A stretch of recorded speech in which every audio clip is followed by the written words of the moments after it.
Hey, oh, look at that. We're live. Okay, take a deep breath. We're live. We've had some technical issues in the offing in the last preparatory minutes. I hope they don't bother us, but now we're here live calling Chris Anderson in, I don't know, where are you? I am in London, believe it or not, but I'm in Studio B tonight because there seems to be something wrong with Studio A. So, Oh, it's a good thing you have the facilities to go to Studio B. I'll head all the way upstairs. So, how about you? You're not in Chicago either, unless you got No, new places. I'm in Brooklyn, New York, Brooklyn. You're in Brooklyn, and hanging out here for the weekend. Welcome everybody to History Happy Hour.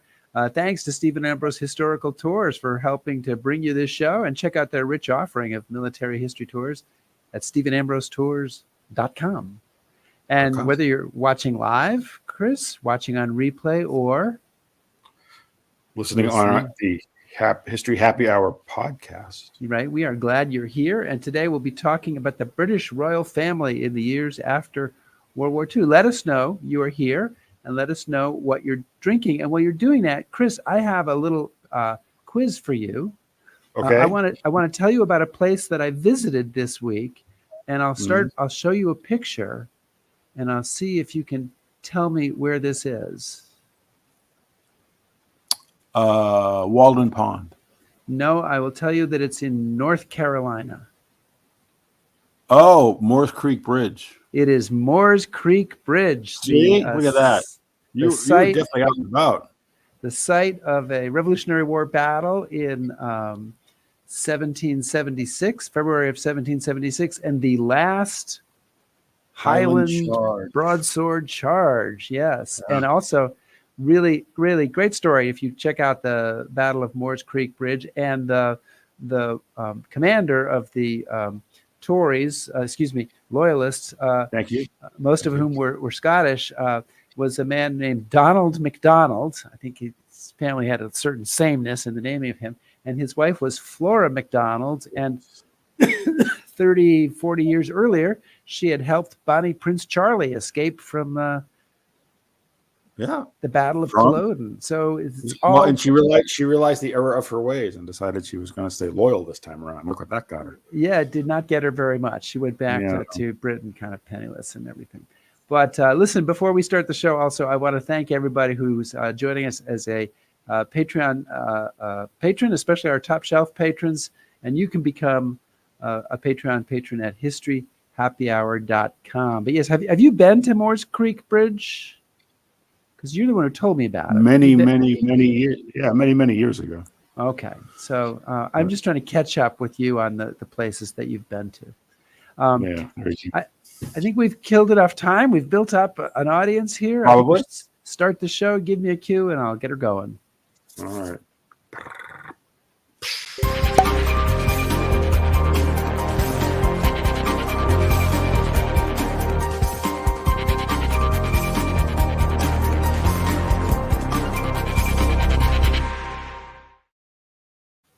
Ding. Oh, you forgot the bell. The bell. The bar is open anyway. Okay. Well, today we are bringing back a guest who's been on the show before. Alexander Larman is a British author, journalist, and historian. He's just come out with the third book in his trilogy on the House of Windsor, Power and Glory, Elizabeth II, and the Rebirth of Royalty. It comes out Tuesday. It is not out, at least not here in the U.S. yet. And it covers a period starting on VE Day, 1945, and goes to the coronation of Elizabeth in 1953. Alex, welcome to the program. It's lovely to be on again. It's good to see you both. How are you? Fine. How are you? Excellent. Fantastic to have you here again. I don't have a cocktail today. Chris, I don't know if you have one. What? Why don't you have a cocktail? I don't have the bell. I don't have a cocktail. I'm off base. It's a tough day. Alex, do you have a cocktail? My cocktail has run out, unfortunately. Oh, no. Oh, bummer. Yes. So I'm drinking alone. Thanks, guys. Alex, the first two books of your trilogy each had a powerful conflict at the heart of them. So the first one is about the abdication of Edward at the center of it. The second book is focused on King George's reign during the Second World War. Here you get to the third book, and I wonder if you were maybe a little nervous that it might feel a little bit like an anticlimax. Yeah, I mean, Because I think when we spoke last, I mean, I think I said that I never envisaged the Crowning Crisis as being the beginning of a trilogy, because it seemed to me to be a really good self-contained story. But then I finished writing it, and I thought there's too much good stuff that I've seen in the archives. There's too many dangling strands that I don't want to abandon. So I thought, right, well, I've got to write a second book. I've got to write the book that became Windsors of War. And if you write two books like this, you think, oh, come on, there's obviously another book to be written. There's obviously more story to tell. I mean, maybe it's just I can't stop myself. But then, yeah, I mean, that was the thing I was wondering. And I thought, okay, so there's a royal wedding. There's VE Day. George VI dies. And then Elizabeth becomes queen. There's a coronation. I thought, okay, but these are just events. I mean, is there a story behind them? I mean, is there a narrative thread that's going to make it interesting? Well, I started doing my research, and I thought, oh, there's so much here, and there's so much I didn't know while I was writing the earlier books. So you start to think, oh, yeah, this stuff's fantastic, and it's going to make a really gripping and really interesting read. And I mean, it's been an absolute joy to write it. I just hope people enjoy reading it as much as I've enjoyed spending time with the characters. Yeah, well, Alex, I think one of the things that you could help us with, I think, Americans, they look at the war and they think, okay, we've got VE Day, we've won, everything's great, business is booming, and we all get on with the 50s and leave it to Beaver.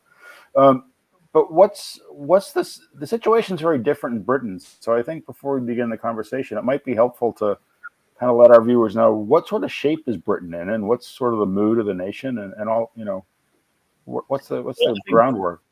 I think for the words Pyrrhic victory come to mind. But on the one hand, Britain has won World War II with obviously this assistance of its allies, namely and mainly America. But after the excitement of VE Day wears off, you've got a country that's been bombed to smithereens. There's no money. Churchill has been turfed out. And Clement Attlee and the Labour Party have come in on this socialist platform offering change and offering evolution, which of course went on to become enormously successful. But at the time, there was a sense of what's all this about? What's this new scary government trying to do? But also there was a real sense that Britain had its best days were behind it. And so obviously the royal family in the shape of George VI, his wife Queen Elizabeth and their children had to overcompensate. And the difficulty is that George, who was never a particularly healthy man, he'd been so exhausted by what he'd had to do in World War II that he was completely worn out. And he just wasn't able to cope with a job anymore. So what I wanted to try and explore in the book is a sense of, I mean, the title is quite an ironic title. I mean, there's not much power. There's even less glory. So how can the royal family come into this absolutely dreadful situation, which gets worse, by the way? I mean, I'd like to point out to anyone watching this that it starts off quite badly and then it gets worse as the book goes on. Because also you've got the king's treacherous brother, which makes things really fun to write about and research, but also for the royal family, things are quite bad. Well, we'll get into the king's brother, Edward, the Duke of Windsor, but just as one other piece of context, maybe you could give us kind of a sketch of who the main characters in this book are. And I think we probably know some, maybe not all of them, but for Americans who may not be intimately familiar with the lineage of the royal family, who are the main players in your book? Well, I'd just like to say that the good thing about my book is that if you've read the earlier two books, you will know a lot of the characters, you'll know a lot of the story, you'll be coming in with quite a lot of preparation. If you haven't read the other two books, this one, I mean, all of them stand alone, but this one stands alone in a sense the best because the narrative is so self-contained that you don't know anything about the royal family. But in order to have a kind of dramatis persona, you start off with the royal family itself. So you've got George VI, you've got the Queen Mother as she became Queen Elizabeth, you've got Princess Elizabeth, their eldest daughter, woman who will be queen, and you've got her wayward younger sister, Princess Margaret. And they are the main characters. What you've also got is you've got the man who used to be king, who was Edward VIII, now is the Duke of Windsor, and he is carrying on with his wife, Wallis Simpson, who will not be given the HOH title that he is so desperate for her to have. And you have a wide selection of royal courtiers, including Tommy Lascelles, who anyone who's seen The Crown might recognise him from the first two seasons of that, because he's very much a scene stealer there. And I think he's quite a scene stealer in my books as well, because you've got such caustic, this very British sense of stiff upper lip, mixed with absolute contempt towards anyone who doesn't display it. And then you've got Walter Monckton, who appeared in the other two books, he was nominally Edward's lawyer, but he was also doubling up as a kind of advisor to the Crown as well. So what you've got, I mean, it's a lot of characters, and I mean, I apologise to anybody who comes to this book and doesn't look at the list of characters at the front, because it's not something I generally like doing, because I generally think that a narrative characters should be self-explanatory, and you should be able to know quite quickly who does what. But when you're dealing with dozens of people, and you have to know exactly what their function is and exactly how they'll relate to each other, I find it's really helpful just to have it written down, so you can keep saying, oh, so the Duke of Clarence, what's he do? And then you go back and you see. So I hope it's a public service, and I hope it's not supposed to be patronising, which it really isn't intended as that. Well, no, it's much appreciated, yes. So Alex, one of the obviously Elizabeth becomes a much bigger character in this book than in the other two, and you start the book with a radio address that she gives while she's on, I guess, holiday. You would say, and you say that this radio address, she's addressing the Commonwealth, is the most famous public statement she ever made. So what is the statement? Why is it important? And why do you begin sort of introducing her in your book with this radio address? Well, just to answer the last question first, Elizabeth is the heroine of the book. And I felt that after she's in the other two books, but as a slightly marginal figure because she doesn't have much to do. Crown and Crisis, she's still a child. Windsor's at war. She's basically hanging around in Windsor Castle, being shut up while the war takes place. She's doing a bit of stuff in the army, but nothing too much. But this book, I mean, there's a reason why the subtitle is about her and about the rebirth of royalty. It's the way in which you see her emerge, become somebody in her own right. And what I was always very clear about was that the opening of the book had to be about her. And I thought, well, for 5 seconds, I thought, well, should I start with a coronation? And then flashback from there. But I thought, no. There's a much better, much more interesting thing that she was involved in. She was in 1947 when she went to South Africa on this. I mean, you could call it a holiday, but it wasn't much of a holiday for anyone because it's a state visit and it's completely exhausting. And there's endless functions to be done. And it didn't actually go very well because George was so exhausted and so worn out by it all that he had a very bad time and lost his temper constantly. But on her 21st birthday, Princess Elizabeth made this speech in which she essentially promised that whether her reign be long or short, she would serve everybody in the Commonwealth to the best of her ability. And it's an incredibly powerful, very moving speech because not only did it essentially announce what was then going to happen, I mean, far sooner than she could have imagined. Her father died less than 5 years later and she became queen at the age of 25, but also that she went on to live for another 70 years. And, you know, Queen Elizabeth II was somebody who was so imbued with the concept of duty and for whom it was so absolutely vital that she believed in keeping the monarchy and keeping the traditions of Britishness upheld. And you can see a microcosm in this speech, which she's making as a 21-year-old woman. So not somebody who's got much knowledge of the world, not any knowledge at all of being queen at this point, because she's not queen. But I just find it incredibly moving. In fact, there are several times writing the book and now reading the book when I get quite choked up and quite emotional because you think to yourself, we're going beyond the usual pageantry, we're going beyond the usual formal addresses, and we're touching something quite extraordinary. Well, I mean, just following on from that the reaction to that speech, were people surprised by it? Were they like, wow, this is not your usual sort of address? I mean, did it stand out then, or is it something we see her grow into? What's so interesting is that we actually have, over this period, I mean, over the period that I've been setting the book in between 1936 and 1952, previously, royal addresses, as done from George V, are quite staid, quite boring things of somebody going on the radio and just saying, I hope you have had as good a Christmas as my family and I. You do that really well, Alex. Well done. I'm ready to extend. I've listened to this stuff extensively. And but then, okay, so in 1936, we have Edward VIII going on the radio and saying, I have found it impossible to conduct my duty without the aid of a woman I love beside me. So he's out. And then you've got George VI doing all these broadcasts during World War II, again, which are completely unprecedented. Then you've got 1947, you've got Princess Elizabeth making this statement of absolute dedication and devotion to service. So you're thinking, things have really changed in the royal family. I mean, we see that today. We see the way in which, I mean, you just think about a few weeks ago, that Kate Middleton extraordinary video that she released. And you think, what happened in this period between 1936 and 1952, 1953?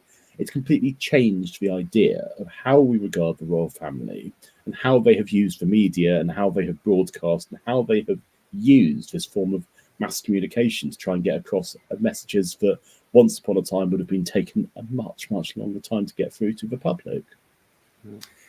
When the book starts, George is the king, and he's the king for most of the book. And as you said, Elizabeth is the heroine.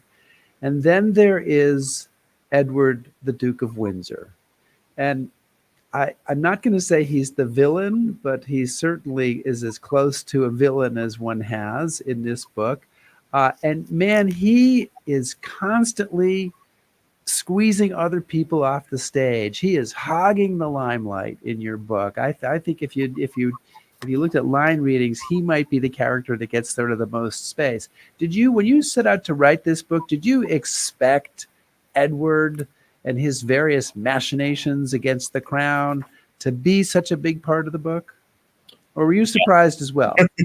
No, it was no surprise to me at all, because after the crowning crisis of Windsor's War, I mean, I'm absolutely fascinated by Edward. I mean, because I've been to Windsor Castle, I've read his correspondence.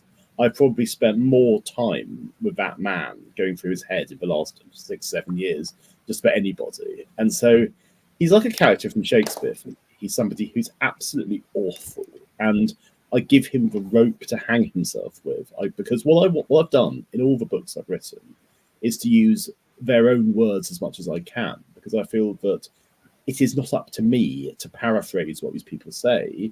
They have to be allowed to speak for themselves. And the Duke of Windsor, over and over again, you see his crassness, his stupidity, his arrogance, his nastiness, his snobbery. You just think, what a lovely But how man. do you really feel? You know? Well, you say that he's not really the villain of the book. Well, spoiler alert.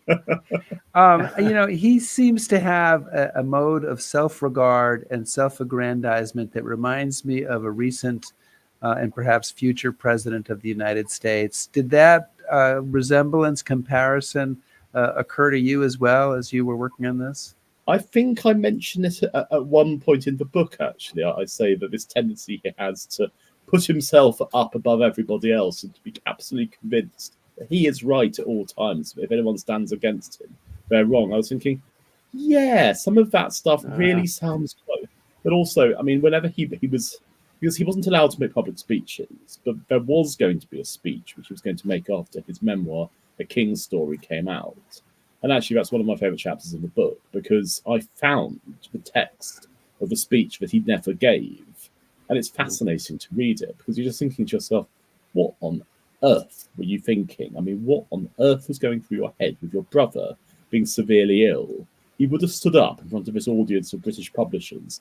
He basically would have said, this book is so wonderful, and I am the most wonderful person in the world, and you're so lucky to be able to make lots of money from me. And I'm just thinking, I mean, the problem is that on the one hand, you have to remember that this man was a human being, but he wasn't some sort of character out of Shakespeare, out of some great 19th century novel. But on the other hand, you think to yourself, how could you have had so little self-knowledge and so much self-regard that you behave in this extraordinary way? So, yeah, I mean, I always knew he was going to be a big part of the book, because what I wanted to do was to tell 3 stories simultaneously. I want to tell the story of Princess Elizabeth, and she is the book's heroine. I want to tell the story of George VI and about what was happening there. And I want to tell the story of the Duke of Windsor. And villain is probably too strong a word, but he's certainly the antagonist. He's certainly the person whose complete lack of anything resembling a moral compass is crucial to the story you're telling, because you've got these other people who are trying to do things for their country. You're trying actually to drag the situation out of this appalling mess that the Second World War has left people in. Then you have the Duke of Windsor, who's bored and he's angry and he feels that he's been spited. And there's literally nothing he doesn't contemplate doing. And you think to yourself, including at one point, essentially trying to commit treason and assume a regency if his brother is felt to be incapacitated. And you're thinking, why do you want to be king again? You didn't do a very good job last time. Well, So Alex, I want you to pick up on that a bit, because it's easy to look at Edward and just say he's loathsome, yes, but it's also kind of laughable. But as you point out in the book, there are real constitutional issues that get raised during all this. So maybe, you can touch on that a little bit and say, like, why does he actually matter? Why is, like, I think about the Octavians, and why does his character matter to the kind of the historical narrative you're talking about? Well, what's interesting is obviously in Britain, there was very little precedent, if any precedent, for a king to abdicate and then hang around, because you'd had forced abdications before the British royal family, but what usually happened to the ex-king, they were quietly disposed of. I mean, look at Richard II, for instance. I mean, he didn't last very long after he abdicated. And I'm sure that various people, almost certainly including MI5, would have quite liked the Duke of Windsor just to quietly disappear and fall under a bus or whatever the royal equivalent is. But you can't do that. So, but while he carries on existing and going about, you have the difficult issue that obviously he's not going to disappear. He's going to carry on being this presence. And if he was to decide to come back to Britain and start causing trouble, then he's going to be quite a thorn in the side of not just the government, but also his brother and also potentially his niece as well. Because the difficulty was that the abdication crisis was a crisis for many different reasons. And one was that a situation of remarkable constitutional complexity had to be resolved in about 10 days. And so issues that would usually take months, possibly years to resolve, had to be done in literally a week and a half. So the whole basis on which Edward wasn't king anymore was quite shaky. And although he never actually tried to make himself king again, because we don't live in that kind of society, there was certainly the idea, as put forward by this friend of his and this semi-advisor, that if the opportunity was to arise, if his brother was to become too ill to actually do the job, which is more or less what happened by the end, that somebody could come forward, a person who used to be king, and manage the show before Princess Elizabeth could take over. Now, this would have been absolutely appalling from every kind of perspective, because why on earth would a man who completely failed at being king and did nothing of any use while he was actually ruling the country, why would he come back and do a better job? The answer is he wouldn't do a better job. But his primary interest in taking on something like this, I mean, this is, in a sense, to his credit, if you like that, it wasn't so much for himself, although I'm sure he would have got his hands on as much cash as he would have done during that time, but it was because of Wallace Simpson. And of course, he was always so angry that she didn't get the recognition that he felt she deserved, that she wasn't given the HRH title, that she wasn't curtsied to by duchesses and so forth. And I think that if he had come back to Britain and he had actually tried to resume the throne in some way, the first thing he would have done would have been to have given her the title of Queen Wallis or something similar. So, I mean, we can count our lucky stars that didn't happen. Yes. Do you think that he really wanted to be king again? I mean, I read through this, and he wants money, he wants a position, but he doesn't seem to want to do any work. So does he really want to be king, or does he somehow want to be just recognized? And just to throw this out, does it never occur to the royal family that if they just maybe gave an inch here, that they might be able to satisfy him and kind of put this problem off to the side, or are they just so stiff-necked that they cannot give an inch because Queen Elizabeth, who's married to King George, is so angry at the Duke for having abdicated and forced her husband to be king? She's not happy that she became queen and her husband became king. She's unhappy about it. I just, maybe you can just sort of dive into that any way you want. Yeah, of course. Well, I mean, how the book begins is the Duke of Windsor is sitting in Paris after the aftermath of World War II, and he has no job. He has no function, he has no purpose, and he's bored.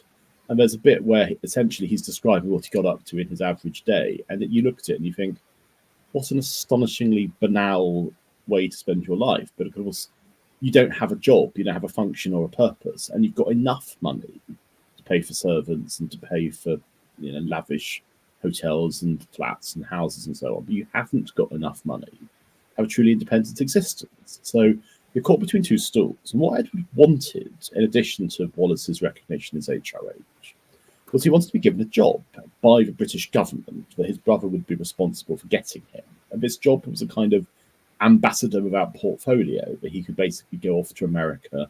He wouldn't have to do anything boring like actually being an ambassador or being a diplomat. Actually working. I mean, he literally proposed the idea that this house could be found for him in America. He could keep a good table and a good library and just introduce people to each other, i.e., what he wanted to do was something a bit like when he was Prince of Wales. He wanted to be able to have parties and somebody else pay for it all.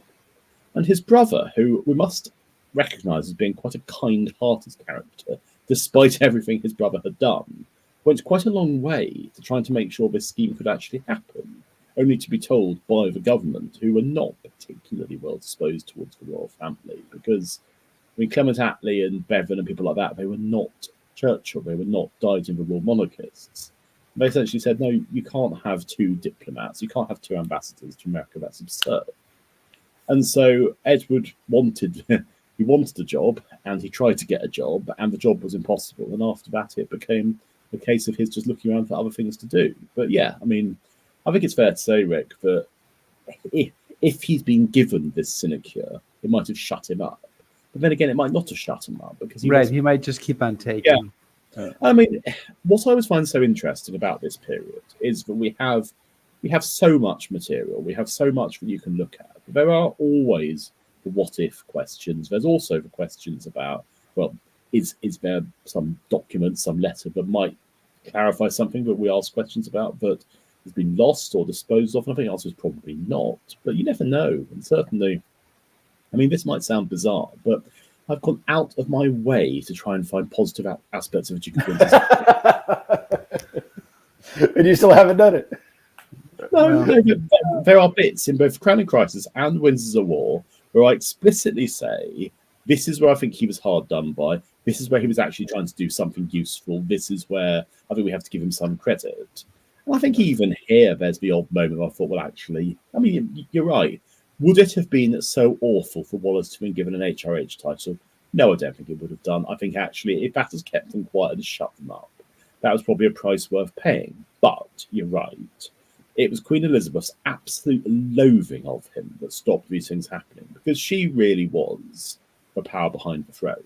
And she was the person who, I mean, you can see letters from her, and these letters were absolutely vituperative. I mean, especially after her husband died, she explicitly blamed the Duke of Windsor for his death, because she said the stress that he placed him under with the abdication was what led to his untimely demise. And she was possibly right, but I would also say a very heavy smoking habit did. Yeah.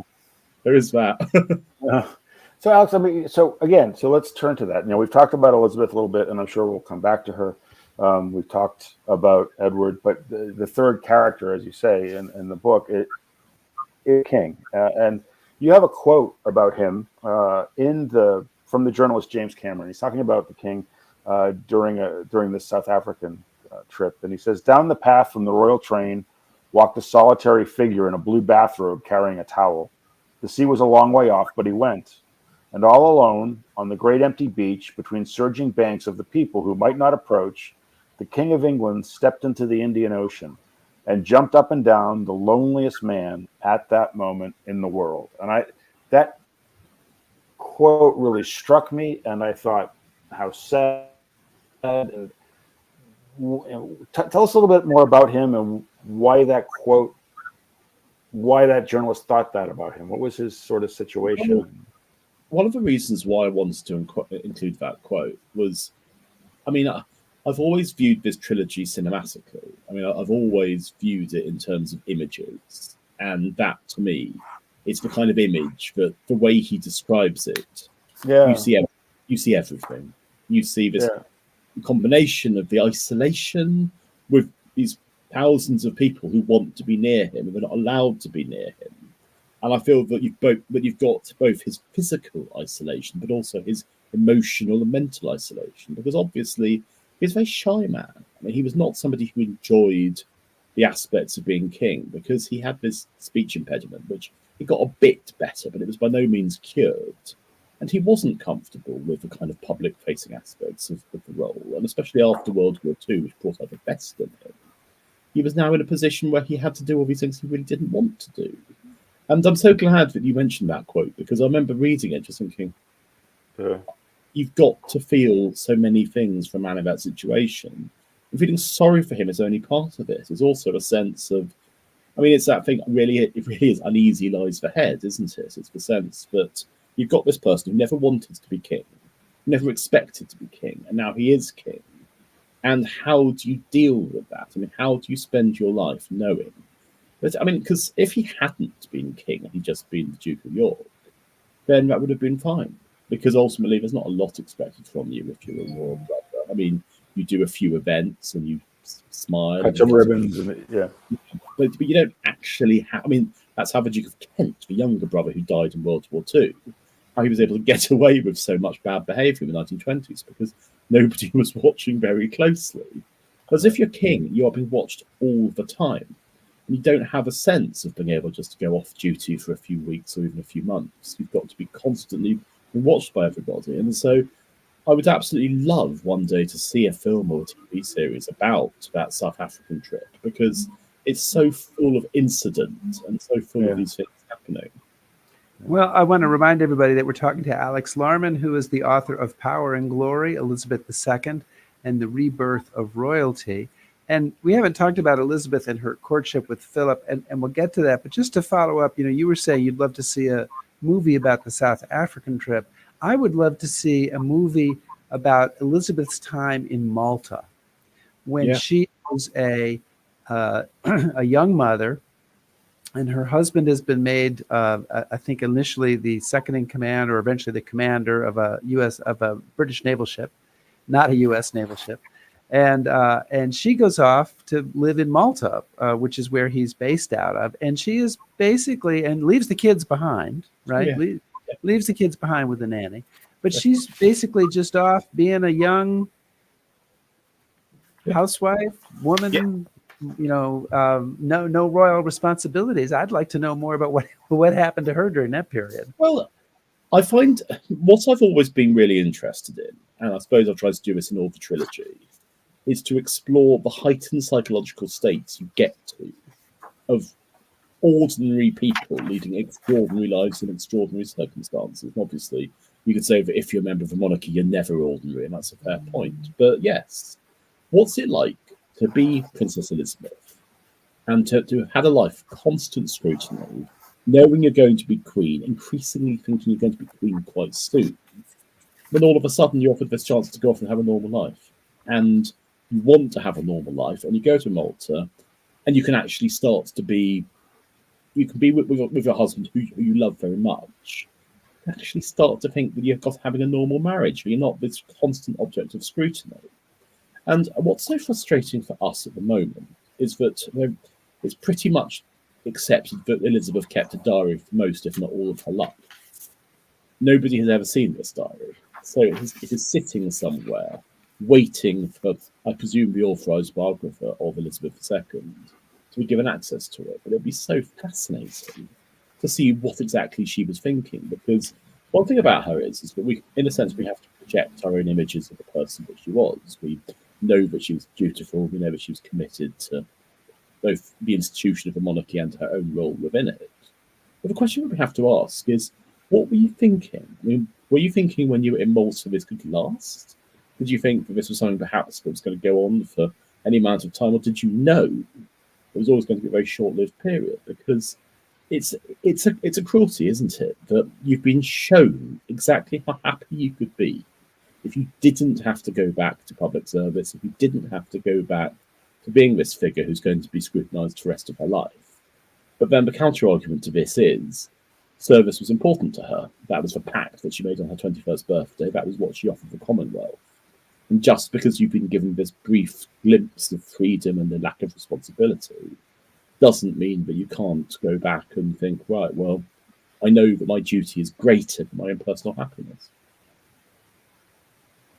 So as one of the people who've traveled with me before or talked to me, they know that one of the things that I've always been very, very interested in is sort of the Commonwealth and the position of the Commonwealth as it relates to the crown. The Commonwealth seems to be something that's important to Elizabeth and the royal family. What did the people in the Commonwealth think of her? What was their reaction to her address? And is there just a misconnect here between what the royal family thinks the Commonwealth is and what's happening as the empire is dissolving, or where does that all fit? Because I guess an example I use is, as many people know, my daughter's at University of Toronto, and when the Queen passed away, I said, talked to her on the phone. I said, "So did you watch the funeral? Did you and your friends watch the funeral on TV?" And she said, "Well, no, why?" And I thought how striking it is that, 30, 40 years after Elizabeth becomes queen, people in the empire are like, yeah, whatever. It's another day at the office. I mean, I could just I answered that question. I mean, my own experience was I was sitting in a pub in London, and at this stage, I was fairly sure that the Queen's death was going to be announced. Excuse me, any moment. And when, of course, it was announced, me and my friend were the only people who were particularly moved or affected by it. I mean, everybody else was just, that's some item on the news. Yeah. I think that's a reflection of the way in which the royal family is perhaps not as important in people's lives as it was. And you have to ask, well, when did that happen? When did that change? But I mean, to look at the wider Commonwealth, there's certainly the case that you've got a sense in the 1940s and the 1950s that the Second World War has changed the deal of the Commonwealth had with Britain itself. That so many people have fought on the side of the Allies. They've gone off and done their duty. They've gone off and died for the British Empire, that you start to think to yourself, well, are we owed a bit more? I mean, are we less now the adoring subjects, and are we more stakeholders in some kind of future where we go on together? And so things like the South African trip, the South African trip, you can see that there's obviously an enthusiasm. There's also, with the nationalists, a real contempt towards the royal family, a real contempt towards the British. And so there's that tension, isn't there, between, on the one hand, you're trying to keep the dream alive. But one thing that I wasn't able to write about in the book as much as I wanted to was about India and about partition. Because obviously that is the big international event. Yeah. But it's not one that is directly affecting the royal family. So it's always a very difficult thing in these books, because you've got to obviously talk about what's going on that isn't immediately relevant to your central narrative. But it would be so easy to write a book like this as a social history of Britain in the 40s and early 50s. Right. And you think to yourself, no, you've got to keep it tightly focused. And so you simply can't include the kind of stories that you want to include. Do you think that she was aware that sort of the ground was shifting underneath her feet when she becomes queen, or was there... I think that she knew that the world was changing. I think the World War II changed everything forever. I think that all that the royal family could do after that was to adapt to a changing world. But I think there was also a sense that, I mean, all three of them, the Duke of Windsor, Elizabeth, and George VI, they've all been affected by what happens in the war. They've all changed. But it's how they deal with the new settlement and the new order that I find so interesting to explore, because, bluntly speaking, Elizabeth will deal with it. She understands there is a new world, but a different kind of monarchy is called for, hence the rebirth of royalty. Sorry, that was got pouring cough for some reason. George You're VI, allergic to us. must be. And George VI is somebody who has essentially this tension of his difficulty, whereby he is uncomfortable with being king anyway. Then the Duke of Windsor, he wants there to be change, but as long as it benefits him. So it's all about duty and selfishness. And I mean, I don't think it's spoiling too much to say that Power and Glory, I use it as an ironic title, because there's not much power, there's even less glory. Hey, so let's talk a little bit about Elizabeth and Philip. You devote a fair amount of the book to their romance. I have so many questions. Maybe I'll just ask them all, and then you can decide what you want to answer. But who is Philip when they meet? How is he regarded by her family? And is he? One of our viewers asked, was he faithful? Did he love her, or was he unfaithful to her and just sort of marrying her because his uncle, Lord Mountbatten, kind of wanted to make this deal for his family? I mean, tell us a little bit about the story of Philip and Elizabeth, or Elizabeth and Philip, as would be the correct order. Sure. Well, it was one of those funny things because I thought I knew the story, and I thought it was going to be part of the book that I had to retell just to contextualize stuff. And I thought, this is going to be something that my heart's not really in. I've got to have a love story because it's what went on. I want to get back to all the shenanigans and all the conspiracies and all the Duke of Windsor's awfulness. But actually, what I didn't know was a lot about Philip and about who he was and what he came from. Because, like anybody in Britain of a certain age, I always assumed that Prince Philip was this very gruff, quite racist, quite cantankerous character who basically was provocative. He liked causing trouble. You go back to his, if you will, his origin story, and he came from this Greek aristocratic family, but he arrived in Britain as a child, and he came from this family where there wasn't anything like the status or the money that you would have expected for him to grow up to the woman who's going to become queen. But what he was brave and he was charismatic. And so after his naval service, he was moving in kind of circles, obviously with his uncle, Lord Mountbatten, being very much this panda figure. Panda as in P-A-N-D-E-R, as opposed to a fluffy, cuddly animal, which I don't think Mountbatten was. But he was somebody who was very much bringing him into the kind of circles where he was going to meet the future queen, and they were going to fall in love, and it was going to become... I mean, it was not necessarily a popular match with the royal family. I mean, George VI liked him because of the shared naval background, but neither Queen Elizabeth nor her mother-in-law, Queen Mary, had any particular regard for Philip, because there's a line that if they'd been drawing up a first 11 of possibles, he wouldn't have been on the list, because he wasn't a leading European aristocrat. His sisters had all married people who were, if not Nazis, they were German aristocracy and Nazi adjacent, shall we say. And there was the sense that, I know, that being Nazi adjacent went on quite a lot during this period. And Philip himself was somebody, because he wasn't quite plain spoken and quite unvarnished, he'd go up to these, if you like, auditions at Balmoral in Scotland, and he wouldn't toe the line. I mean, he wouldn't be dressed appropriately. He wouldn't speak appropriately. One of my favourite stories is that he had to wear a kilt. He felt very self-conscious by wearing this kilt, so he mock curtsied to the king. This went down very badly indeed.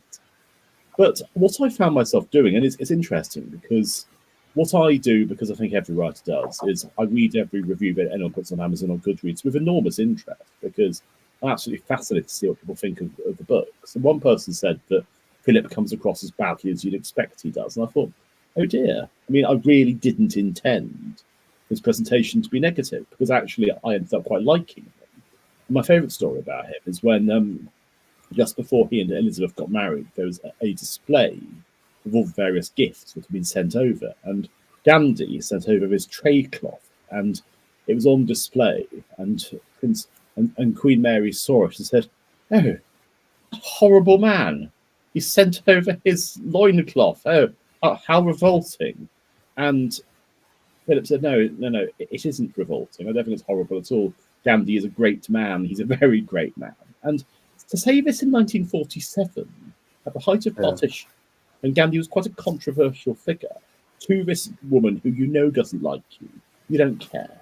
And you think to yourself, why am I going to sacrifice my principles and my beliefs for the sake of tact? And you think, yeah, good on you. That was actually quite a courageous thing.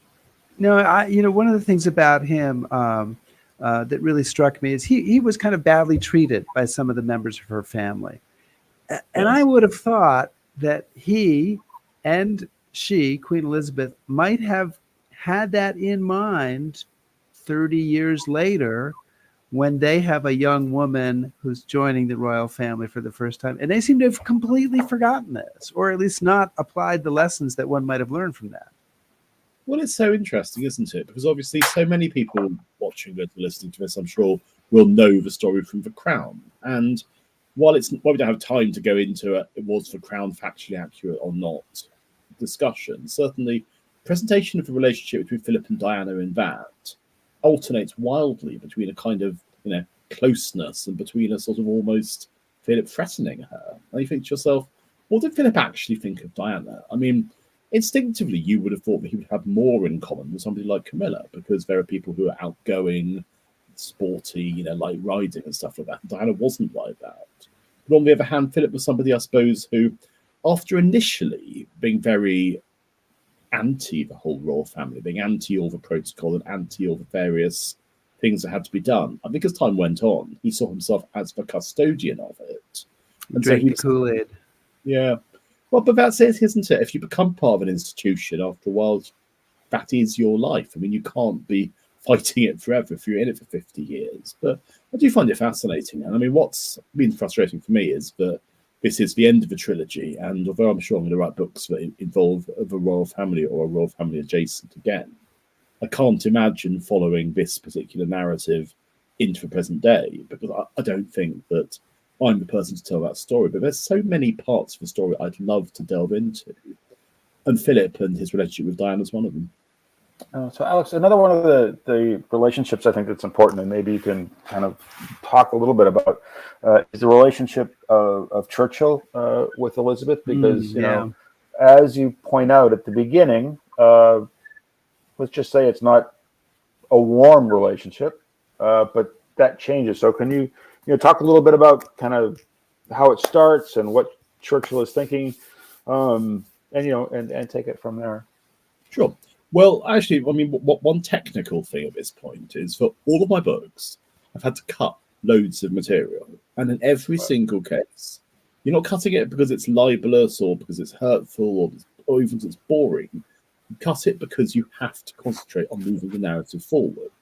And if you've basically got material that is repeating what you're saying elsewhere, just in more depth and more detail, it has to go. And one of the main things I really regret cutting was a lot of stuff that's very late in the book about the relationship between the new Queen Elizabeth and Churchill and their friendship, because it's an absolutely fascinating subject. And I would have loved to have kept that material in. And actually, it was one of the few things that I thought too strong, but I disagreed with my editor about, because I thought I really want to know more about this, and I'm sure other readers do as well. But his argument is, we know what's happening. We don't need this level of detail.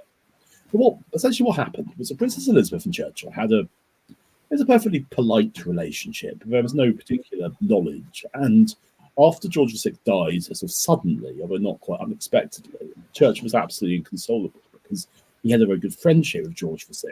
And when he was told, well, you are going to have the joy of serving the Queen now, he said, I do not know her, she is only a child. So it's not the most auspicious beginning that the relationship can have. But then what happened quite soon is that obviously Churchill has been re-elected by this point, and Labour have been forced out of government after just over one term.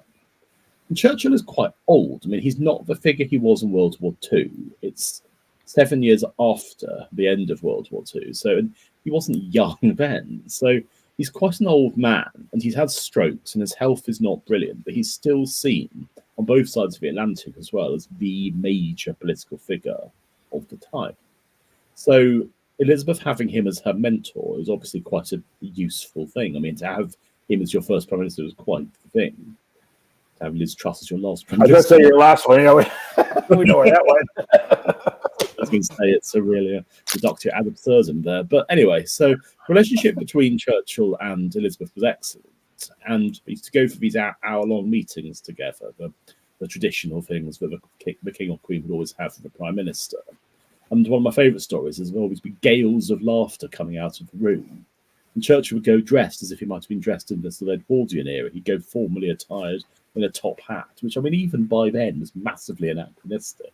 Right. And at one point, so he came out, and one of the reporters said, what do you talk about? I mean, what do you laugh about all the time? He said, oh, just the racing. It's just such a nice story, because the friendship between the two of them was deep and sincere. And I think that I mean, it's a fact that the Queen attended his funeral, which obviously protocol would have dictated that you never ever did, because it wasn't the done thing. And of course, I mean, I know she also attended Margaret Thatcher's, but again, there is precedent there. But certainly, yeah, I mean, the relationship was one of my favourite things to write about in the book, and I just wish I could have got those sort of 5,000 words back. You essentially said he fell in love with her. Yeah, I think that's true. I mean, I think that it isn't a sexual love. It's a love based on the sort of almost Arthurian ideals that Churchill subscribed to all of his life. He genuinely felt there was something wonderful and untouched and absolutely unique about this new queen, and he wanted to try and make sure he could do everything he could to make her life better and easier. And I think that he did. I mean, I think that he certainly had his faults at this stage as prime minister. I mean, he wasn't a consequential prime minister at this point, but if he had done anything to help her and to make her life better, then that has to be seen as a real achievement and a real accomplishment. So are you up, Rick, or am I? I'll go up. So let me. I just want to. There's so much more we could talk about, but I wonder if there are any lessons in this book for King Charles, for the future, potentially future King William. Anything that you would say that if they read this book, that you would want them to take away from it? Well, obviously, 2024 has been a terrible year for the royal family so far. I mean, they've been absolutely racked with problems. And I mean, it's not so much for Windsors at war, it's more for Windsors in a constant state of panic and devastation and illness. So, I mean, one day somebody's going to write a brilliant book about what's going on at the moment. It's not going to be me, but I look forward to reading it if I'm still alive by then. But what I would say the lessons from this period are, I mean, not just from this book, but from the other two as well, is that if you are a member of the monarchy, you have to act with transparency, with dignity, and with integrity. Because if you don't, you're going to get found out. And you're going to get found out quicker than you think you are as well. Because what I've always had difficulty with is the idea that you have to kowtow to the monarchy because it is the monarchy. And this is what I think separates me from the vast majority of royal biographers and historians in Britain, because most of them come at this from the perspective that the royal family is intrinsically a good thing, as I don't. I don't believe the royal family is a particularly good thing. I think it's probably quite a bad thing in a lot of regards. But what I think it also has is a nobility at its best. It has an integrity and a dignity as an institution. But I would have no interest in seeing it swept away and replaced by a presidency or anything like that, because Britain is not a country intrinsically suited to this kind of stuff. So what I would hope is anyone who actually sits down and reads these books, and I know at least one member of the royal family has, I'm not at liberty to say who they are, but I thought, okay, yeah, fair enough. And it's quite interesting because I wonder what they thought and what they would actually say, because my intention has always been not to editorialize, not to try and say, we've got to do this, you've got to do that. And I mean, it's been interesting that people can see my contempt into the first Duke of Windsor a mile off, but there is no contemporary Duke of Windsor figure. I mean, you can say what you like about William or Harry or Charles or any of the rest of them, but not one of them has the degree of selfishness and the degree of absolute, blinkeredness that Edward displayed. So I just hope that people can read the books. And I mean, we're not talking about distant history here. We're talking about stuff that was going on. There will be people alive who can remember all this stuff. So we're not talking about something which has been consigned to the annals of medievalism or something like that. And all I can hope is that, I mean, the books are, I've spent years researching them. I mean, what I've always made sure that every single story, no matter how outrageous it sounds, can be double sourced. It can be taken back to original documents or original letters or something like that. And you think to yourself, I hope that the books stand up as examples of interesting, readable, and valuable history. So Alex, I mean, this is, you've kind of touched on a little bit about this, but I'd like to get some more of your thoughts. For a lot of, I think it's safe to say for a lot of Americans, the royal family it's fun. You can visit the castles, you can buy the tea towel. The Crown is a great show. But they maybe don't understand or appreciate, kind of its constitutional role and why it actually matters beyond, the splendor, I guess, of it. but it seems to me that Elizabeth sort of kind of defines what the royal family is going to look like, and she's seen Britain through some pretty important points in its history. So maybe talk about your perceptions of her as an effective monarch and what she's done to either change the monarchy. Why does why does this story matter beyond it's a great story and it's entertaining? Well, I suppose that there's two reasons. The first reason is because you have this, I think and hope, Shakespearean quality to these characters of people being thrust into history and how they deal with events which both overwhelm them and they have to prove themselves equal to or unequal to. So that purely, as a narrative, I think has its own interest. But on a wider constitutional level, why does the British monarchy still matter? The British monarchy doesn't have any ability to stop things being done. There has never been a royal veto being exercised. And actually, one of the interesting things about King Charles was that it was believed that he would at times exercise some sort of veto. But actually, the first thing he said when he became king is, I'm no longer going to become an interventionist monarch. I'm going to become somebody who fulfills the same role that my mother did, i.e. I do what I'm told. But the thing is about the monarchy is that it continues to exist for a reason. There has never been in Britain a really successful Republican challenge.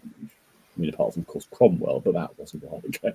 But certainly, but in present day times, the role of monarchy is certainly not what it was. And there is certainly no sense that it is actually an important part of the Constitution, but it is also part of the Constitution that is there. And that sounds almost banal, but in fact it's something that the integrity of the monarchy in Britain is such that if it was not to exist, people would miss it fast because there isn't anything to replace it with. Now, obviously, America has done very well without a monarchy. I don't think there's going to be any great demand that if and when William becomes king, that he decides to bring America back into the fold, though you never know. If you get a... Chris is hoping for that. Yeah. I was going to say, if you get a particularly bad... hope springs eternal. If you get a particularly bad result of a presidential election this year, you may be asking for it. But, could be. Well, Alex Larman, thank you so much for joining us today on History Happy Hour to talk about your book, A Power and Glory, which is the third book of a trilogy, Elizabeth II and the Rebirth of Royalty. We so appreciate your being on and sharing your view with us, and suggest to people that there is a lot more to this. If you're interested in it, buy it. One of our viewers, Cheryl Holt, says that you should write a book about Elizabeth and Churchill. I know you've already got two books under contract out there. So, there's an idea for a third one, unless it's one of the two you're already doing. No, it's not. But I would quite like to write that book. So let's see if there's anything in it. Okay. Thank you, Alex, so much for joining Cheryl us. will buy a copy. Yes, you sold one Thanks, copy Alex. already. Precisely. Pre-order it now. Okay, Chris, we're done talking about royalty. We are into an encore episode next week, and I thought I'd bring back a program that we actually have brought back before, but we're going to be a month out from D-Day, so we're going to bring back our D-Day special with Giles Milton, Joe Balkowski, Craig Simons. It's a 90-minute show. If you haven't seen it, great dive, It's kind of hard fun to top dive that cast. into D-Day. Yeah, that was a super show. We're going to have some more D-Day programming coming up as well. We have 2 weeks of encore episodes, and then when we come back, we'll have some more D-Day programming. We'll be over there. We'll be in Normandy. They'll probably have us separated into various parts of Normandy so that we won't be together, but we'll be, we'll feel the vibes of being closer together. Not related to Normandy at all, but this is important. Todd, if you are still watching, yes, you can send me chowder anytime you want to. Okay. Okay. Yes. We get that for Todd. Hey, please subscribe to us on YouTube. Follow us on Facebook. Shout at us on Twitter. Listen to our podcast. You can back us on patreon.com and browse historyhappyhour.com. Thanks, everybody. Be safe.